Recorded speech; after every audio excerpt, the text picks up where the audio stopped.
था कि जिस वक्त अमीर बलाश टीपू को कत्ल किया जाता है उस दौरान वहाँ पर एक ये बिलावल नामी नौजवान भी मौजूद था। तो अगर ओवरऑल आप इस दुश्मनी के हवाले से दोनों ख़ानदानों का एक जायज़ा लें तो दोनों ही एक इक्वल स्टेटस पे हैं इस वक्त। ठीक हो कि दोनों ख़ानदानों के जो सरबराहान हैं वो ना सिर्फ मुल्क से बाहर हैं और पुलिस को मतलूब है। शहर में अमन के लिए इन दोनों ग्रुपों की सुलह होना बहुत ज़रूरी है।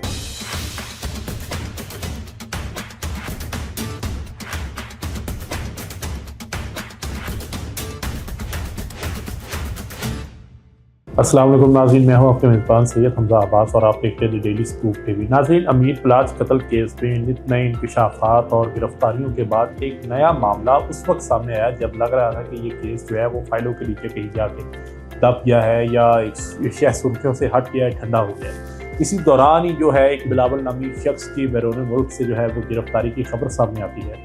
अब असल कहानी है क्या, ये बिलावल, इसका ताल्लुक किससे है, किस गिरोह से इसका ताल्लुक है, इस कत्ल में इसके क्या मुफादात थे और इससे क्या किरदार अदा किया, उसी पे बात करने के लिए हमारे साथ मौजूद है क्राइम एनालिस्ट खुर्रम पाशा साहब। अस्सलाम वालेकुम सर। जी, बहुत शुक्रिया टाइम देने का। अच्छा सर, अचानक ये बिलावल नामी शख्स जो है वो अब स्क्रीन में एंटर होता है इस फिल्म के, और इससे पहले इसका कोई जो है वो कहीं हमने नामो निशान नहीं सुना, तो अचानक ये मोड़ कैसे आया है और बिलावल का ताल्लुक किस गिरोह से है, इसका कत्ल में क्या हाथ है? अच्छा, ये अभी स्क्रीन पे इस हवाले से आया कि अभी गिरफ्तार हुआ, लेकिन जो इसका तस्करा था वो तो उस वक्त आया था सामने पहली दफ़ा कि जब कुछ लोग जो इस मुकदमा कत्ल के हवाले से पुलिस ने गिरफ्तार किए थे तो उसमें इंकशाफ हुआ था कि जिस वक्त अमीर बलाश टीपू को कत्ल किया जाता है उस दौरान वहाँ पर एक ये बिलावल नामी नौजवान भी मौजूद था शादी के अंदर। जी, बिलावल को टीफी बट ग्रुप का साथी करार दिया जाता है और इस कत्ल के बाद वो भी बैरून मुल्क फरार हो गया था। अब होता यूँ है कि वो उसके पासपोर्ट की जो तजदीद का टाइम आ गया था, उसका पासपोर्ट एक्सपायर हो रहा था, तो जब वो ओमान में गया अपना पासपोर्ट एक्सपायर रिन्यूअल कराने के लिए, तो वहाँ पे जब वो रिकॉर्ड चेक किया तो इसके चूँकि रेड वारंट निकले हुए थे, वो रिकॉर्ड में आ गया, तो इसको उन्होंने गिरफ्तार कर लिया। गिरफ्तार करके इंटरपोल के हवाले कर दिया, इंटरपोल के जरिए पाकिस्तान आ गया। तो इसका जो किरदार पुलिस की तफ्तीश में था वो यही था कि ये भी एक सहूलतकार था। अच्छा, रैकी कर रहा है। और अगर आप देखें तो अब तक इस मुकदमा के हवाले से जो लोग भी गिरफ्तार हुए वो सब सहूलतकार ही थे किसी न किसी अंदाज में। हाँ, हालांकि बराह रास्त किसी का भी बलाश के कत्ल में कोई किरदार नहीं था निकला, लेकिन कोई ना कोई उनकी कोई सहूलतकारी के ऐसे मामला थे जो कड़ियाँ फिर इस तरफ चली जाती थी। दूसरी बात यह है कि जो एक अहम किरदार था इस कत्ल का वो तो मौके पर ही मर गया था, जो शूटर था मुजफ्फर, और वो तो कहानी ख़त्म ही हो गई थी। तो ये केस सर्द खाने का शिकार तो नहीं आप कह सकते, इसमें सुस्ती भी आप नहीं कह सकते, बट खामोशी इसलिए रही कि इससे जुड़े मुतअद्दिद किरदार गिरफ्तार भी हुए, ज़मानतें भी हो गई, लेकिन जो असल किरदार इन मुकदमात के हवाले से, मुकदमात मैं इसलिए कहूँगा कि एक अमीर बलाश टीपू का कत्ल था, एक तीफी बट के जो बहनोई थे जावेद बट, एक उनका कत्ल था। अब इन दोनों मुकदमात में जो मुल्ज़मान नामज़द हैं, मरकज़ी हैं, वो सब मफरूर हैं इस वक्त और पुलिस को मतलूब है। उसमें इसके अमीर बलाश टीपू के कत्ल के भी, जिनमें अब गोगी बट और तीफी बट का नाम है। इसी तरह जावेद बट के कत्ल में कैसर बट, अमीर मौसब और अमीर फतेह और एक आरफ भट्टी नाम किरदार है, ये सब लोग अब पुलिस को मतलूब है। तो अगर ओवरऑल आप इस दुश्मनी के हवाले से दोनों ख़ानदानों का एक जायज़ा लें तो दोनों ही एक इक्वल स्टेटस पे हैं इस वक्त। ठीक हो कि दोनों ख़ानदानों के जो सरबराहान हैं वो ना सिर्फ मुल्क से बाहर हैं और पुलिस को मतलूब है।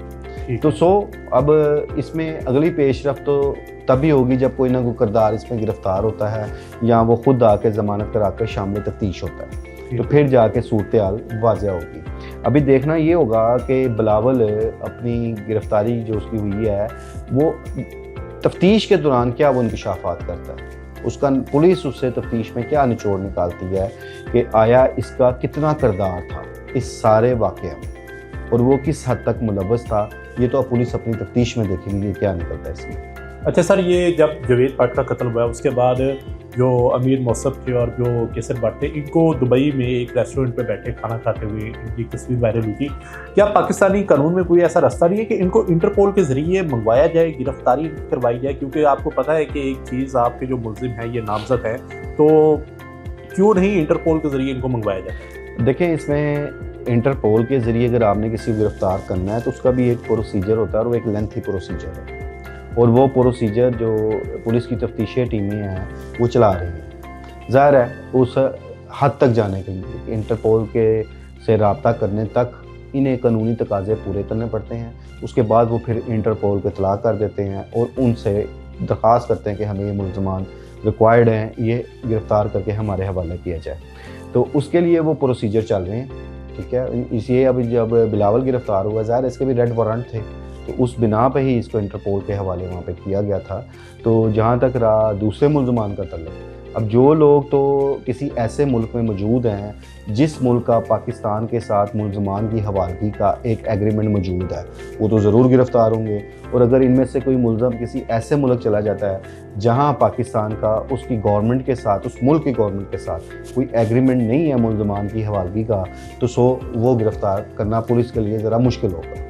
अच्छा सर, मुझे ये बताइएगा कि बीच में इन दोनों ख़ानदानों की सुलह का भी मामला हुआ था। एक ऐसा वक्त आया था कि जब दोनों को इकट्ठे प्लेटफॉर्म पे बिठा दिया गया था और फिर बीच में ये अफवाह उड़ी कि जो कैसर भट्ट है वो सुलह पे राज़ी, वो नहीं चाहते कि दो ख़ानदानों में सुलह हो। आपकी नज़र में ये सारा मामला किस तरह है? क्या कोई और है जो नहीं चाहता कि सुलह ना हो? वो जो आप बात कर रहे हैं वो एक पुरानी बात है जो बलाज के कत्ल से पहले की। अच्छा, अब कत्ल के बाद भी कहते हैं दोबारा। मैं उसी तरफ आ रहा हूँ कि बलाज के कत्ल के बाद नो डाउट इसमें बहुत सारी कोशिशें ना सिर्फ हुई हैं बल्कि अभी तक चल रही हैं, अभी तक सुलह की कोशिशें चल रही हैं इस हवाले से।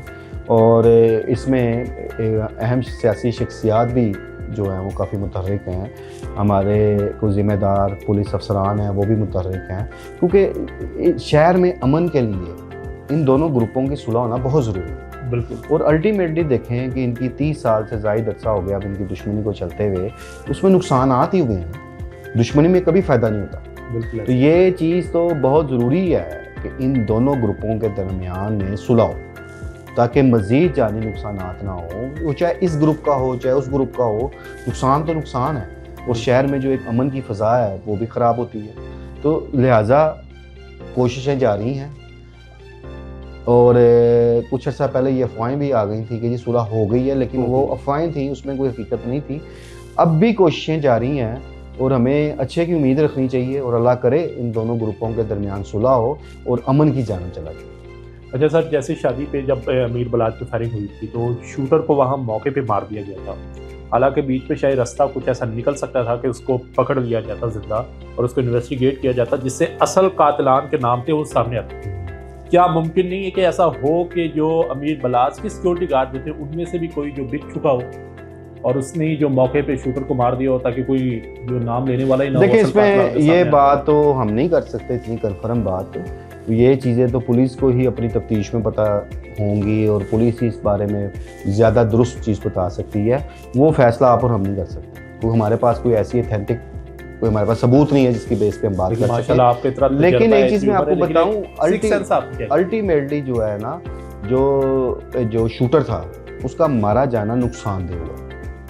पता नहीं कौन से राज उसके दिल में थे। अब तो वो जो राज थे वो अपने साथ ही ले गया। अगर वो शूटर वाकई जिंदा पकड़ा जाता, उससे तफ्तीश हो जाती, तो उसमें काफ़ी सारे ऐसे हकाइक थे जो उलझे हुए थे वो सुलझ जाने थे और पुलिस की तफ्तीश जो है वो मज़ीद आसान हो जानी थी। सो वो कहानियाँ ख़त्म हो गई। वो अब जहाँ वो मरा है वो अपने साथ सब कुछ ले गया, ठीक है। उसके बाद देखें ना, पुलिस ने जिन लोगों को भी गिरफ्तार किया अब तक, जिन लोगों को शामिल तफ्तीश किया, कई तो बेगुनाह थे उनको छोड़ दिया, जिन लोगों को मुकदमे में नामजद किया, वो सारों का किरदार सहूलतकारी का ही था। बिल्कुल, किसी ना किसी, मैं फिर कह रहा हूँ, किसी न किसी हवाले से सहूलतकारी का था। सो अभी भी ये बिलावल का जो किरदार सामने आएगा वो भी सहूलतकारी का ही आएगा ना। अगर उसका कोई किरदार हुआ तो उसने मारा तो नहीं, सेम इसी तरह था, जिसने मारा मर गया। अब जो लोग पकड़े जा रहे हैं वो लोगों ने मारा तो नहीं, तो उनके किरदार सहूलतकारी के आएंगे। इसी तरह अगर आप इसी मुकदमा के अगर आप मरकजी मुल्ज़मान की बात करते हैं तो उन्हें भी मशवरा में रखा गया, तो उनके इमाम पर किया। उनमें से भी एक किरदार जो गोगी भट्ट हैं उन्हें पुलिस अपनी तफ्तीश में क्लियर करार देती है कि उनके खिलाफ कोई ऐसे शवाहिद नहीं मिले जिसकी बिना पे कहा जा सके कि जी गोगी भट्ट का अमीर बलाश टिपू के कत्ल में कोई हाथ था। वो तो क्लियर है इस मामले में।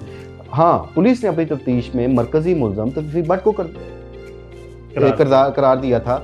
और अब ये चीज़ तो तीफी भट्ट ने आगे क्लियर करनी है कि आया वो इसमें मुलव्विस हैं या मुलव्विस नहीं है, या पुलिस अगर उनको गिरफ्तार करती है या वो खुद पेश होते हैं तो पुलिस अपनी तफ्तीश में इस चीज़ का फैसला करेगी कि इस कत्ल में तीफी भट्ट का क्या किरदार था। यही सूरत हाल आप जवेद भट्ट के कत्ल में देख लें कि उसमें कैसर भट्ट और मीर फातेह को नामजद किया गया और वो भी मफरूर है। ठीक है, वो अदम पैरवी पे उन्होंने अपनी जमानतें खारिज हो गई, वो भी बैरून मुल्क बैठे हैं। तो ये चीज़ जो है ना, जब तक जो मरकज़ी किरदार हैं वो सामने नहीं आते, वो शामिल तफ्तीश नहीं होते, तब तक ये जो गुत्थी है ये उलझी ही रहेगी। ये तो नाजरीन आपने खुरम पाशा साहब के जो इस बारे में इजहार ख्याल है उसको सुना है। देखते हैं कि आने वाले जो वक्त है उसमें ये केस है किस नौयत का जो है वो बिगड़ता है या संवरता है। बहरहाल जो पुलिस है इस मामले के पीछे पड़ी हुई है और बिलावल नामी शख्स का गिरफ्तार होना ये एक खुश आइन बात है कि इस केस पे किसी ना किसी किस्म की जो पेशरफ्त है वो जारी है। इसी के साथ अपने मेज़बान को इजाज़त दें, जो नई पेशरफ्त होगी वो भी हम आपके सामने लाएंगे। फिलहाल के लिए इतना ही, मुलाकात होगी दोबारा। अपना ख्याल रखिएगा। अल्लाह हाफिज़। पाकिस्तान जिंदाबाद।